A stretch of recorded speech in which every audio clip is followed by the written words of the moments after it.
Chers téléspectateurs, bienvenue à une nouvelle édition de notre programme au féminin. Aujourd'hui, grâce à cette nouvelle technologie qu'on utilise, nous avons pu contacter Madame Iman Hamzaoui qui se trouve actuellement à Tunis. Et ensemble, nous allons découvrir son parcours et ses aspirations, également ses études, qui sont des études vraiment très authentiques et desquelles elle va nous parler aujourd'hui.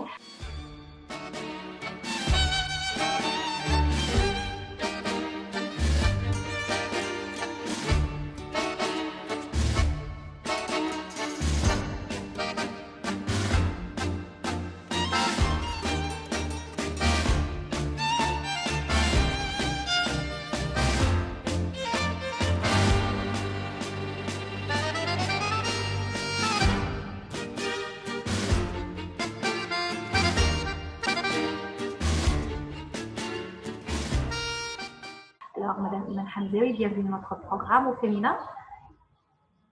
Bonjour. Bonjour. Et enchantée. Vous êtes actuellement à Tunis et vraiment, on est ravis d'avoir employé cette nouvelle technologie. Grâce à elle, on peut vraiment contacter toutes les femmes qui ont très bien réussi leur vie comme vous et découvrir ensemble leur expérience intéressante. On commence toujours notre interview avec une carte d'identité, petite carte d'identité, que vous présentez à notre public. Bonjour, donc je suis Akbel Hamzaoui, je suis pianiste. Donc j'ai fait mes études en piano classique au Conservatoire national de Tunis. J'ai commencé mes études de piano à l'âge de 10 ans. Ensuite, j'ai poursuivi mes études à l'Institut supérieur de musique de Tunis après le bac. Après la maîtrise, donc j'ai obtenu une maîtrise en musique et musicologie et le diplôme de piano. Et donc par la suite, j'ai eu une bourse du gouvernement tunisien pour poursuivre mes études à Paris en troisième cycle. Alors là, vous avez tout dit. Ah ouais.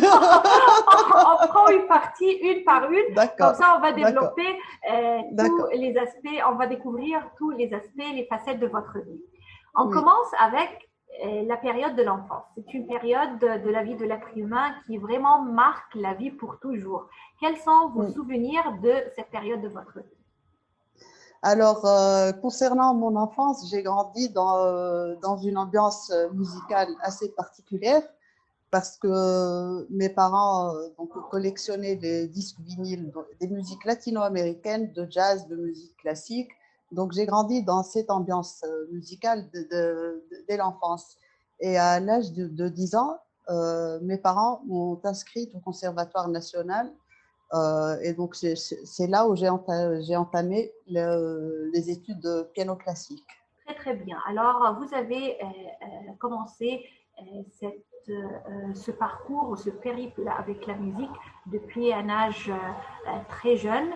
Vous avez commencé avec le piano ou vous avez commencé avec l'apprentissage d'autres instruments également? Non, donc j'ai fait une année préparatoire de solfège et j'ai commencé tout de suite avec le piano et donc j'ai tout de suite accroché et je n'ai jamais pensé à changer d'instrument. Donc c'était le coup de foudre. Très, très bien. Et pour maîtriser le piano, vous avez besoin non seulement d'étudier, mais également de talent. Parce que le piano vraiment exige, pour jouer au piano, ça exige un talent parce qu'on travaille beaucoup de ce que j'ai compris et également c'est un entraînement fatigant. Parlez-moi un peu de cette période de l'enfance, de votre vie, quand vous aviez cours pour apprendre le piano. Comment ça s'est passé? Est-ce que pour vous, c'était fatigant ou vous l'aimez? Est-ce que c'était un défi? Comment ça s'est passé? Je pense que donc qu'à ce moment-là, je n'avais pas pris les choses en tant que défi parce que c'était naturel. Donc, je trouvais mon équilibre naturellement entre les études à l'école primaire, entre la pratique du tennis parce que j'ai commencé donc le tennis et le piano en même temps. Et donc, tout ce que j'avais de temps libre, comme temps libre, donc je le consacrais à la pratique du piano, justement, parce que donc, on a cours au début 30 minutes Ah, par semaine, mais donc c'est toute la pratique quotidienne. Et donc, je pense que par la suite, même si bon, là, je, je change je quitte temporairement cette période d'enfance, donc je pense que cette pratique du piano, donc ça nous apprend la discipline et le souffle. Et donc c'est ce que j'ai gagné par la suite, mais donc ça n'a jamais été une contrainte pour moi. très bien. Et à cet âge-là, comment, si jeune que ça, vous avez décidé de continuer avec les études de la musique et surtout du piano et d'être pianiste? Comment vous avez eu l'idée et comment vous avez pris la décision?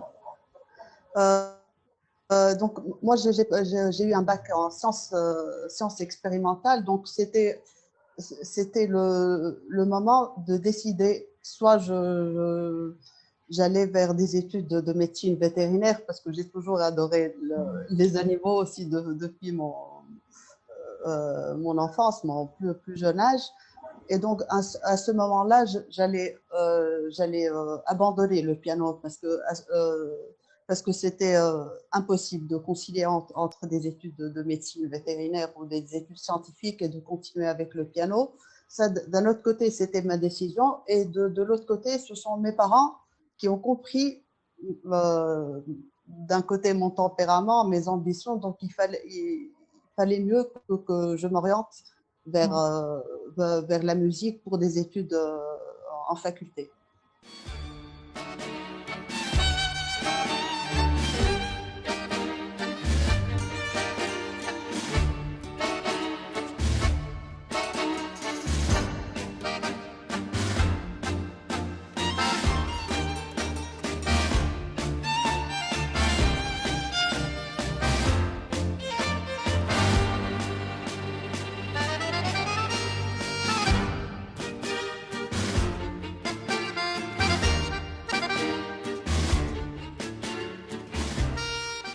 Et quand vous avez décidé de consacrer vos études bah, après le bac pour continuer cette maîtrise du piano, et quand vous avez commencé ces études beaucoup plus approfondies, j'estime, est-ce que vous avez découvert ce monde de musique et de piano d'un œil différent? Est-ce qu'il y avait des découvertes? Est-ce que c'était nouveau pour vous sur un niveau ou un autre? Oui, je pense ce qui a changé, je me rappelle très bien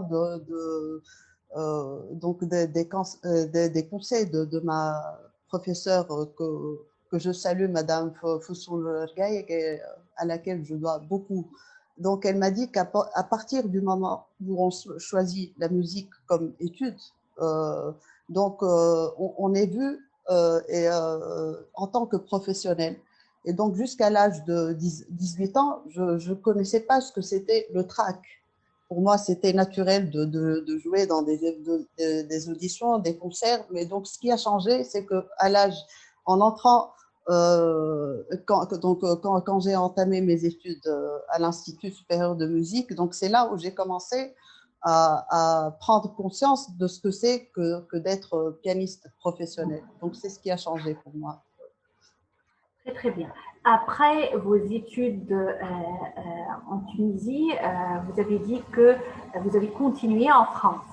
Vous avez fait, Oui. oui, un séjour en France. C'était pour combien de temps? Donc, les 4 années que j'ai passées à l'Institut supérieur de musique, entre-temps, je partais chaque été en Autriche pour des masterclass de piano. Donc, également, je me suis retrouvée entre deux chemins.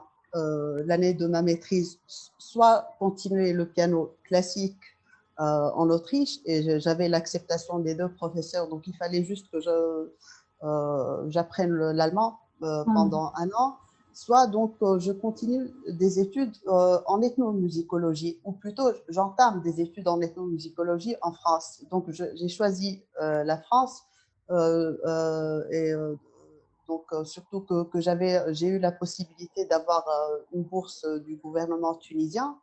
Et donc, ça a été aussi un tournant dans ma vie parce que donc, je débarquais du monde du piano classique, de la pratique musicale. À l'époque, je pratiquais 7-8 heures de piano par jour et donc je débarquais dans un monde qui m'était inconnu au début, qui est l'ethnomusicologie en France. Parlez-moi un peu, non seulement de l'expérience de ce séjour en France, mais de ce domaine d'études, parce que j'ai pas très bien compris, ça signifie quoi le domaine que vous avez choisi pour votre séjour. Donc, en fait, je changeais, plutôt, j'entamais des études en sciences sociales. Donc, Oui. l'ethnomusicologie, donc c'est entre la musicologie, la sociologie, l'histoire de la musique. Donc, on se retrouve en tant qu'autodidacte un petit peu et, et, euh, donc à être dans l'exigence, donc de toucher un petit peu à tous ces domaines d'études. Oui. Et le séjour même en France, vous avez entamé ce séjour, Justine, vous étiez seule en France. Est-ce que c'était difficile de passer un temps là-bas, toute seule, loin de la famille, avec, comme vous avez mentionné, un domaine assez nouveau pour vous, peut-être une vie avec un rythme différent? Oui, je me rappelle très bien ma première année à Paris. Donc, j'ai été confrontée à plusieurs changements, entre autres le climat, parce que donc, à Tunis, on a beaucoup, le temps est beaucoup plus ensoleillé. Donc, c'est le climat aussi pour moi. Donc, c'est de changer donc, de la pratique musicale à l'ethnomusicologie. Au début, j'ai eu des difficultés. J'étais même sur le point d'abandonner donc, ces études donc, de partir en Autriche. Et le troisième point donc, qui aura tout changé par la suite, changé tout mon parcours, c'était ma rencontre avec mes amis mexicains, donc à la Maison de l'Allemagne. Parce que moi, donc, en tant que boursière du gouvernement tunisien, j'avais le droit d'habiter à la Cité internationale de Paris. Donc, j'ai obtenu un brassage via la Maison de la Tunisie. Donc, donc j'habitais à la Maison de l'Allemagne. Pendant 3 ans, j'ai habité à la Maison de l'Allemagne, à Grischeine. Et donc, c'est là où j'ai connu par hasard un groupe de Mexicains pendant une fête. Et donc, je pense que cette fête-là a eu un impact énorme que je vous, donc, que je vous Comment? Oui. raconte par la suite. Oui. Expliquez-nous comment vous avez changé d'avis et vous avez changé de vie grâce à cette soirée. Oui, donc je pense que cette soirée a eu comme l'impact ou l'effet d'une révolution. Parce que donc le fait d'avoir entamé le piano dès l'enfance, d'avoir passé toute mon adolescence à pratiquer le piano, donc je n'avais pas vraiment une vie sociale très développée. Et donc, avec les Mexicains, j'ai découvert une musique très particulière pour moi, donc, qui s'appelle le son jarocho. Donc, c'est la musique du Golfe du Mexique, de l'État de sud de Veracruz. Et donc, pour moi, c'était la découverte de la joie de vivre. Et donc, cette philosophie de la vie, donc, ça m'a causé une sorte de blocage pour le piano classique. Donc, je me rappelle pendant un an, je ne voulais plus jouer de musique classique. Donc, et je me disais que finalement, je n'ai pas eu d'enfance, surtout pas d'adolescence, avec ce système tellement rigide que j'avais, donc avec le piano classique et la pratique quotidienne de 7-8 heures par jour.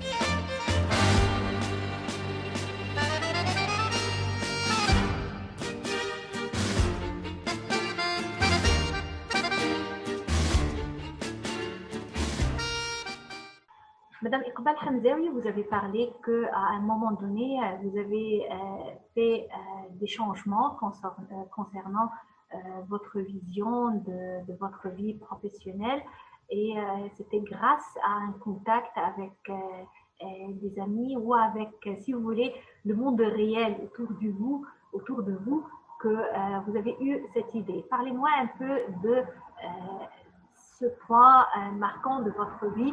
Comment ça se fait que vous avez eu d'autres visions à propos de votre avenir? Donc, je reviens à cette fameuse fête à la maison de l'Allemagne, donc là où j'ai connu un groupe d'étudiants mexicains qui habitaient à la maison du Mexique. Le lendemain, j'ai été invitée par eux. Et donc, c'est là où je découvre et donc un deuxième coup de foudre de ma vie qui est ce monde-là, donc de danse, de musique latino-américaine au sens très large, parce que durant cette fête, donc j'écoutais un peu de tout, de la salsa merengue, mais le déclic, en fait, je l'ai eu avec ce contact avec la musique, donc un genre de musique traditionnelle mexicaine qui est le son jarocho, donc du sud de l'état de Veracruz. Et donc, en ayant écouté cette musique, j'ai eu l'impression d'écouter un genre tunisien, disons maghrébin, donc qui est le stambeli en Tunisie, le diwan en Algérie et les gnawa du Maroc. Et donc, je me suis dit, tiens, il y a quelque chose qui lie ces deux musiques. Et donc, à cette époque-là, j'ai entamé un premier travail sur Chypre. Mais donc c'était 7 ans après que j'ai pris la décision, encouragée par mon directeur de recherche François Picard, donc qui m'a suivi, donc qui a suivi tout ce parcours, tout ce changement pour m'encourager donc à refaire une thèse sur le Mexique. Bon, je pense que je change beaucoup Alors là, vous avez décidé de changer du monde du piano classique et de passer à la musique latine. Là, c'est complètement différent. Oui, en fait, j'ai eu deux changements. Donc, du piano classique donc à mon premier travail de terrain qui est Chypre. Donc, à l'époque, j'ai entamé mon DEA et la thèse. J'ai travaillé sur la confluence des musiques gréco-turco-arabes à travers la musique chypriote. Et donc, en parlant de défis de femmes tunisiennes et arabes, c'est là où je me suis retrouvée confrontée justement à un défi donc de partir toute seule dans un pays que je connaissais pas, et donc la réalité sur le terrain, que ce soit musical, géopolitique, est totalement différente de ce que j'ai lu sur les articles. Et donc je pense que c'était réellement mon premier défi. Oui. Et après la décision, qu'est-ce que vous avez fait? Ça veut dire que comment votre vie professionnelle a changé après cette découverte de ce monde? Et donc, moi, j'ai décidé d'arrêter mon travail, donc ma thèse sur Chypre en 2007. J'ai pris une année de pause. Donc, tout à l'heure, j'ai parlé de mon enfance et de l'écoute des musiques latino-américaines. Donc, je pense que sans le savoir, donc tout est lié par la suite. Donc, je suis partie au Mexique. Pendant 4 années, je faisais des allers-retours, donc de travail de terrain. Je partais 2 fois par an pour des séjours de 2-3 mois. Donc, en même temps, au Mexique, donc j'ai travaillé sur ce genre mexicain, mais en même temps, Veracruz comme ville, c'est très particulier comme identité musicale parce que c'est un peu la ville jumelle de La Havane. Donc, tout ce qui est, toutes les musiques qu'on entend, c'est des musiques cubaines, c'est la salsa, que ce soit cubaine, portoricaine. Et donc, j'ai commencé aussi à pratiquer ces musiques, donc encouragée par mes amis mexicains.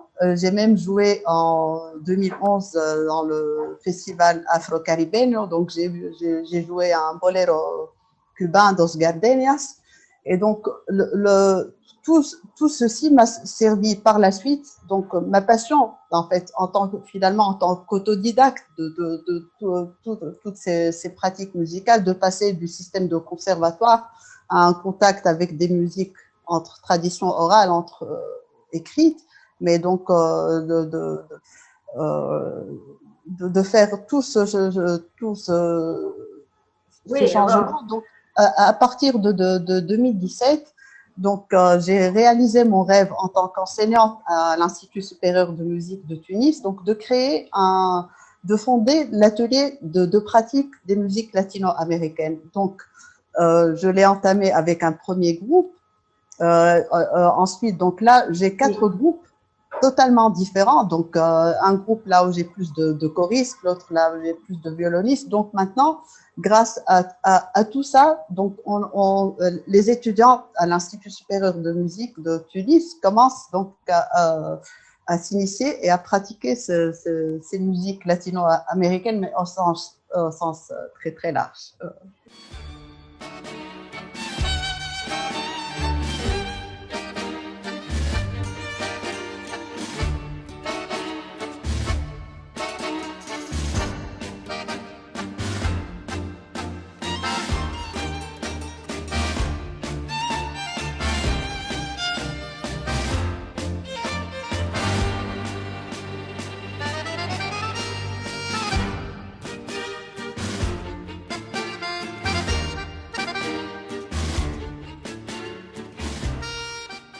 Madame Iqbal Hamzaoui, je voudrais savoir, de votre point de vue, en contemplant votre vie professionnelle jusqu'à maintenant, selon vous, quels sont les points marquants de cette vie professionnelle ou quels sont les moments les plus chers que vous vraiment gardez en mémoire à propos de votre parcours professionnel? Comment résumer donc, le point marquant, le premier point marquant, donc je reviens à ce séjour à la Cité internationale de Paris, donc et tout l'impact qu'il a eu par la suite. Le deuxième point, c'était l'achèvement de ma thèse en 2017. Donc ma thèse de doctorat que j'ai soutenue à la Sorbonne. Et donc, c'était l'achèvement donc d'une dizaine d'années donc de ma vie professionnelle et même de tout, sur tous les plans.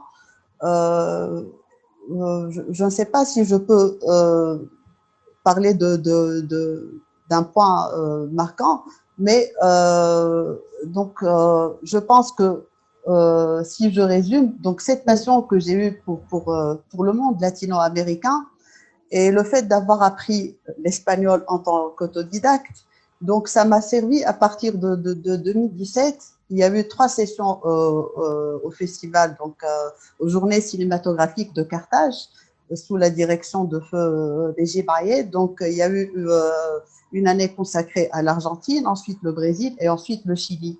Et donc, j'ai eu aussi l'honneur et la chance d'avoir travaillé donc, pendant 3 années consécutives, que ce soit à être en tant qu'assistante donc, les échanges et la gestion avec les cinéastes latino-américains et en même temps en tant que programmatrice. Donc, chaque année, il fallait inviter une troupe musicale donc du pays invité et même donc l'année dernière j'ai programmé 36 concerts de l'animation de la rue pendant les JCC. Donc je pense aussi c'est un point très important de ma vie parce que à mon enfant est cinéphile, donc depuis l'âge de 9 ans, j'allais régulièrement au JCC. Donc pour moi aussi, c'était un point marquant donc de lier mes rêves d'enfance et donc de travailler en tant que professionnelle au JCC grâce à ce parcours latino-américain. Parfait. Et on passe actuellement à parler d'autres facettes de votre vie. Je voudrais savoir qui est la femme qui vous a inspiré le plus au cours de votre vie.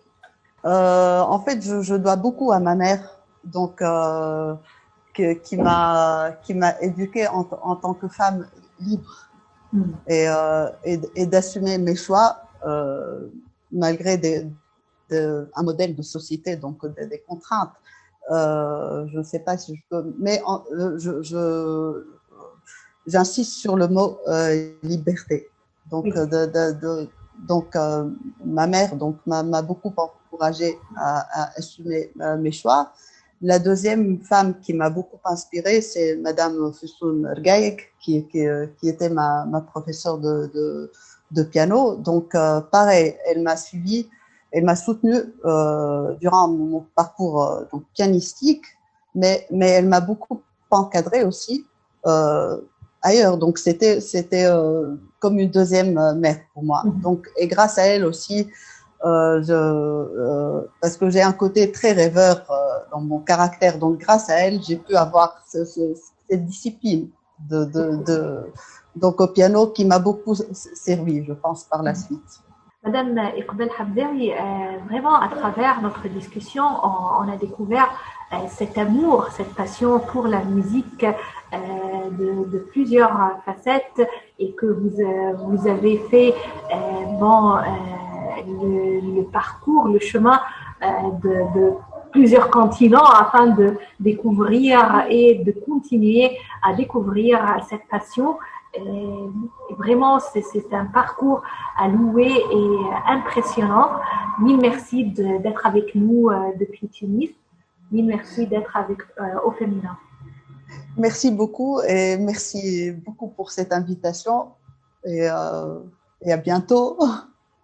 À très bientôt au Caire, j'espère bien, et on va suivre de près tous vos réussites qui seront vraiment connues au monde entier. Mille merci. Merci beaucoup. Au revoir. Chers téléspectateurs, c'était notre édition avec Madame Iqbal Hamzaoui. Grâce à la nouvelle technologie, on a pu la contacter. Elle se trouve à Tunis. Et ensemble, nous avons découvert comment elle possède une passion pour la musique et comment elle a su faire un amalgame et une transformation professionnelle entre musique classique et musique latine, toujours avec le piano comme passion et toujours avec la découverte et avec l'authenticité. Merci et à la prochaine édition au public.